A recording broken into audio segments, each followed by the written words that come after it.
بسم الله الرحمن الرحيم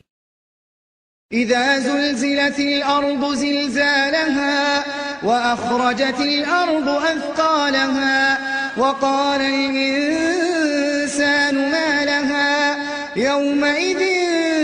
تحدث أخبارها بأن ربك أوحى لها يومئذ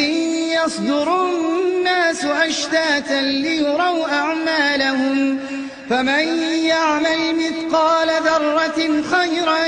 يره ومن يعمل مثقال ذرة شرا